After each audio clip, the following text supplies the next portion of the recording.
నా పేరు Madhu, CPIML new democracy. ఈరోజు వచ్చినటువంటి అకాల వర్షాల మూలంగా రైతాంగం లక్షలాది పంటని, మొక్కజొన్న పంటని తడిసి ముద్దయిపోయింది. అట్లాగే మామిడి తోట రైతులు మొత్తం జొన్నలు ఆరబోసినట్టుగా తోట మొత్తం కూడా రాలిపోయి నేలమట్టం అయిపోయినాయి.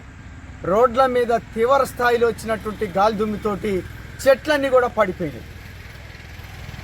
ఈ నష్టానికి ప్రభుత్వం బాధ్యత వహించి రైతుల్ని ఆదుకోవాల్సిందిగా, ముఖ్యంగా మొక్కజొన్న రైతుల్ని అలాగే మామిడి తోట రైతుల్ని ఆదుకోవాల్సిందిగా సిపిఐఎంఎల్ న్యూ డెమోక్రసీగా మేము డిమాండ్ చేస్తున్నాం.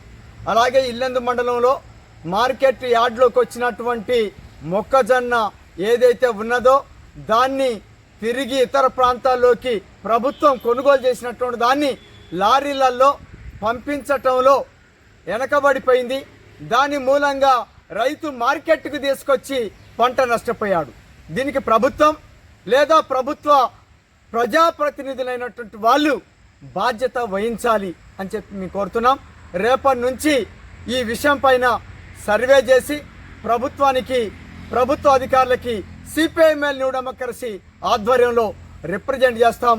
ఇప్పటికైనా ప్రభుత్వ అధికారులు తక్షణమే స్పందించి ఈ సమస్యని పరిష్కరించేటువంటి వైపు చర్యలు చేపట్టాల్సిందిగా మేము డిమాండ్ చేస్తున్నాం.